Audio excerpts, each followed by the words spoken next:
Hi everyone, McBeard here, back with another deck guide for you, continuing to revisit some of my favorite decks in Gwent as Homecoming is coming to shake up the entire game.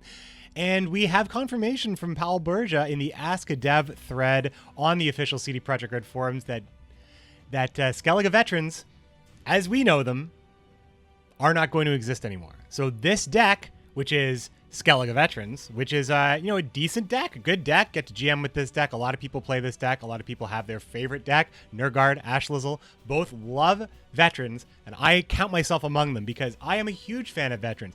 Never liked Greatsword, never liked Bran at his height of popularity, and some of the really filthier stuff that Skellige did. But veterans just feels solid. It's pretty gross though. It can do a lot of really nasty stuff, of course, because this is Skellige, and you do have cards like Restore in the game.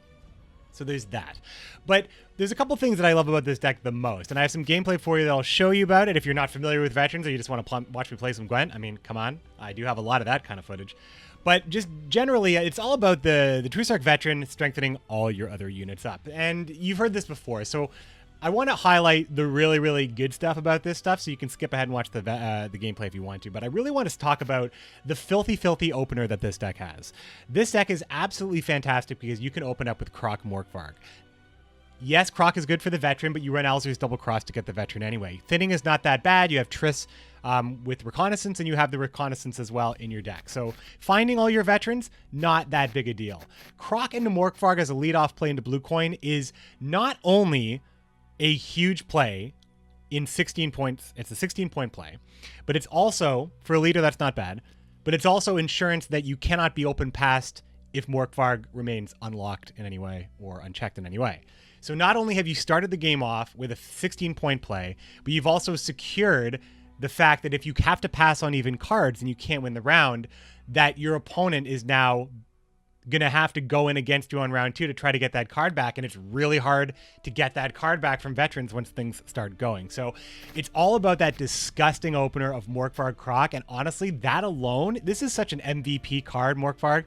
Carryover is at its strongest with Morkvarg. He always has been the poster boy for carryover. He has always been a card that has been balanced here and there, but honestly, if Morkvarg came back at 1, you saw this with Ronvid in Northern Realms, even if he came back at 1, he'd still be good in this way. So you run Crach Morkvarg for the open, and then from there you can start doing your Skellige stuff. You can go Heim into Skjal, into Udalryk, because Morkvarg's out, no more cursed units to draw, not random. You can lead off with an 8-point play on your side to buffer your 13-point spy. So that's good Skellige stuff, just like Crach Morkvarg is. You got Coral for Shutdown, that's some good Skellige stuff as well. And of course you have Restore, which is maybe the best Skellige stuff. So the combo here is running your Heime Spear Maiden to kill a Bearmaster before you play any veterans at all, and then play Restore to get that Bearmaster back in your hand at 8 strength, and then you start raining veterans. And at that point, you can get that veteran up to a 22-point play. You can get that the Bearmaster. 11-point Bearmaster, 11-point Bear. One thing this deck is weak against is Scorching, so look out, because you're going to have a lot of 11s on the board. But of course, you run your own threat in Geralt Igni because you're willing to go into a long round at any given time, so you take Geralt Igni. Geralt Igni just generally gets value because winning round 1 is super important, and a lot of people go into a long round at 1 point, either a long round 2, long round 3. Either a long round 2 if you're bleeding, a long round 3 if you are up against a deck that is doing an open pass and you also want to open pass on them, or you're going into a long round 1 that you're trying to win, or you have an opponent that completely plays around the Igni, but then in that case, just get rid of it. Igni is just, it's a card I've had a love-hate relationship with, but I find it's bricking far less than ever, and you can really line up some good ones. You have your Trusark Hunter, which can chop down a tall unit protecting a great Igni row. That's a big one. Maybe even, that's probably the best thing you can probably do outside of corralling that target that's large. But you play your veterans, you play your hunters, they're super strong, of course, they do have light removal, and of course, 2 of them can kill a greatsword. If you got that timer on it, you can still do removal, and you get that hunter. The Heime Spear Maiden helps you thin your deck. Your Freyas are just pure bomb when you get to res your Bearmasters. And finally, the Bearmasters round it all up as they are Trusark units that get buffed by the veterans. Reconnaissance helps you find your veterans, as does Triss. And the last thing I need to talk about is, Sigdrifa just brings back a veteran in most cases. Sometimes you can get a better play. The Ancrate Armorsmith is the one of that is so good. If you're ever in a matchup with weather, just let it burn a bear down to like 2 or 3 points of strength, and you bring it right back up with armor to survive the oncoming tick. The Armor Smith heals 2 units, not 1. That's so damn good for a bronze right here at a 7-point body. You can get a lot of value out of this card, but you don't need it in every matchup. A lot of matchups don't ping. A lot of matchups don't boost. Mirrors, you don't seem to find these things. So in that case, get rid of the card. Sometimes you'll pitch it, sometimes you'll mulligan it, sometimes you'll Sigdrifa it to get it back so you can do it twice. Sometimes you'll put it in the graveyard with Udalric with Sigdrifa in your hand as a backup. So you have lots of flexibility, and then the raw power of the deck will just carry you through the game. But being able to protect with Morkvarg and close with perhaps a restored Bearmaster or just a big play in a rezzed Bearmaster in the first place, and finally disrupting strategy that may help you, that may cause you to lose with Coral. This deck is just an all-around good damn deck, and it's one of my favorite solid decks that is actually seen in competition. You do see veterans out there. It's probably my favorite deck that is probably my highest tier favorite deck. Maybe I would actually say that. That's probably where I'm at. That's a lie. I love myself some Full Test, but I do love this deck as well. Check out the gameplay. Thanks for watching, my friends. I'll see you next time.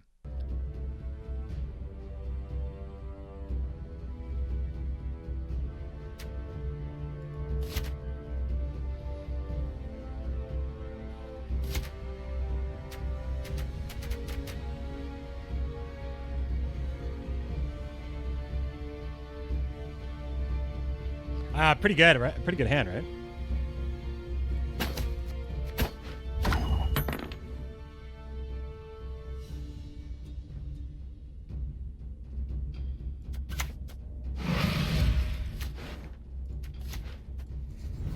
I fear nothing.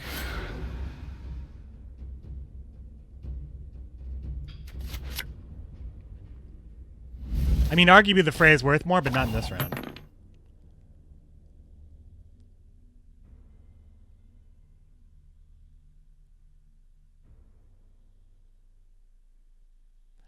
I think I should have played Crach first. That's fine. That's fine. That's fine.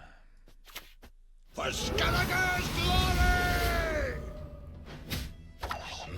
glory! Blue coin protected. Canadian PM. Canadian PM. What? Seems like a boring game from watching vids. I mean, here's the thing about card games. All card games look boring and stupid when you don't know the rules. That is fact. Because when you don't know the rules, it's just like, what am I even looking at? I'm just looking at pictures and numbers that don't... like trying to figure it out by watching a video, I don't blame you. That would be hard. I would rather play or do tutorials or whatever. Yeah, we do business as usual here. Come get a hearty bear hug. Business as usual.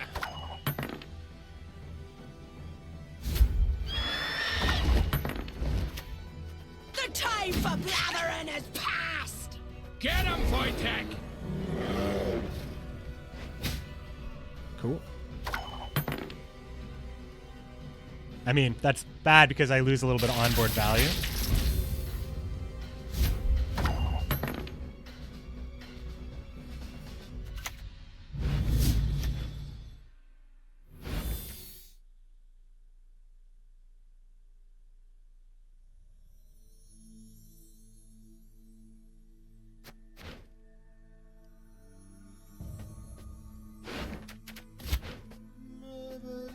I can do a great deal more for you. I don't know if that was the best thing in the world, but we're going to go with it.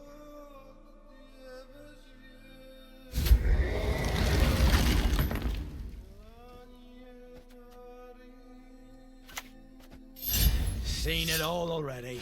And then some.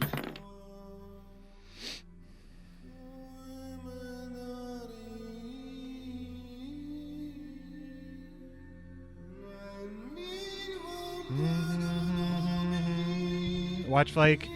Oh, Flake, you're there. HD's gonna be awesome. Trust me. Jokes. What do you say? It's only seems a few vid before I got into the bed. Before didn't play Witcher games before Gwent. Really?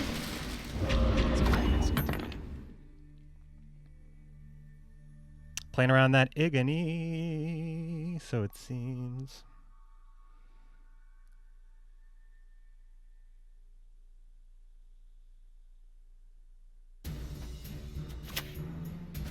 Get him, Wojtek! Me, I'm not playing around that Igni. Which means he has Igni. Because he's playing around it so well, he has Igni, and I'm going to get Igni'd right here, and I'm going to have to pass. Watch this. Shoop Aridin? I don't think it's Shoop. Could be. It appears like it actually could be. In which case, getting the card here would be pretty scary. Swims Intron Artifact. Switch it off after 5 minutes. I mean, guys, there's going to be hardcore Gwent fans, and there's going to be hardcore card game fans. I'm both. But Gwent, yeah, this is actually a good play from him, I think.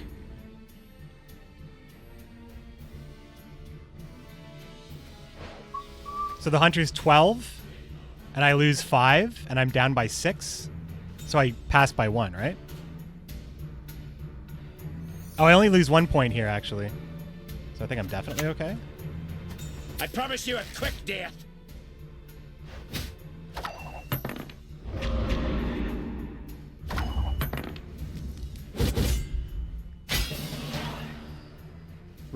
Would rather play into a pass than an Igni. Very interesting. I guess I should probably pitch the Igni. Should think about pitching the Igni. Just to see if he's sniping, because if I pitch the Igni and he plays into it, I mean, come on, right? Right?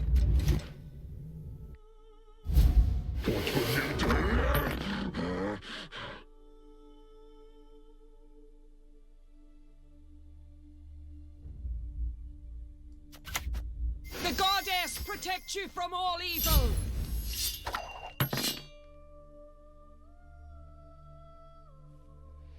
Nobody snipes. It doesn't matter anyway, because I'm going to make this round short enough that I probably wouldn't be able to Igni anyway.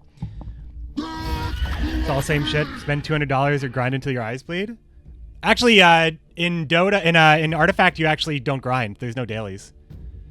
You actually can buy cards and sell cards, and you don't actually get free stuff in that game. It's more like actually playing Paper Magic, where you don't get free stuff for playing it ever. I can kill this in 2 archers, right?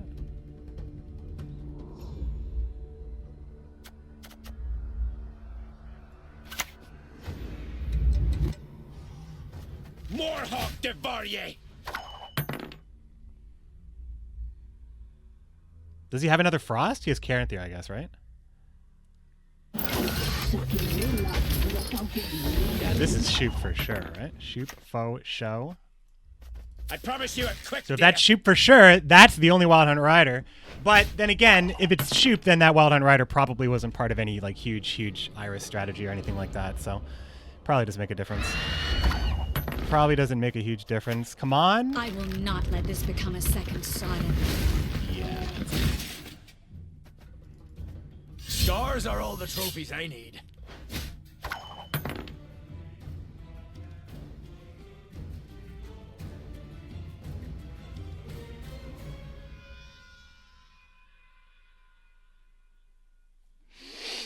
It's a card game of the economy of Counter-Strike? Yeah, something like that. At the end of the day, it is the same model as game. I mean, it's going to be a game that people. The thing is, here's what the opinion sphere of the internet tricks you into believing. First of all, the small percentages of the population of the people that are on the internet playing card games, card game market, that full spectrum of people is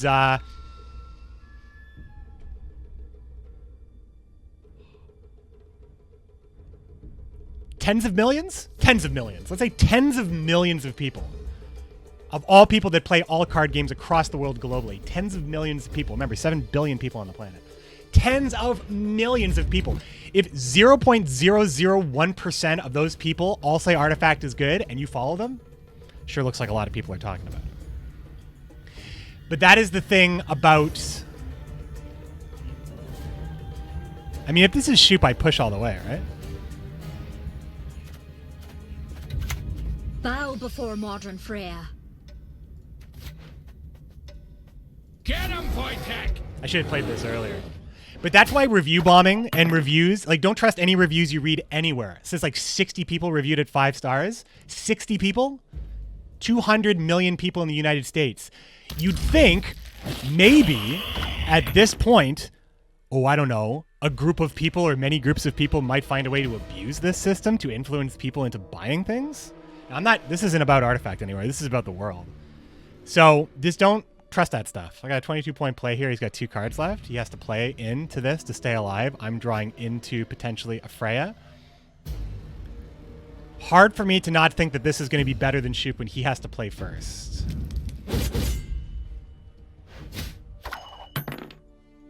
GG too easy for me with the Twitch Prime sub. Well, that's pretty cool. Because you get that free Twitch Prime sub if you are an Amazon Prime kind of person. I probably could have won here.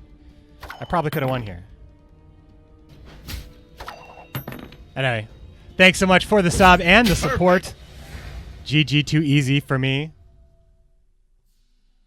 Horns in there. The sub was to keep playing Gwent. All right. You have been heard. You have been heard. Hello? Run carddraw.exe. Alzer's Double Cross pulls a veteran.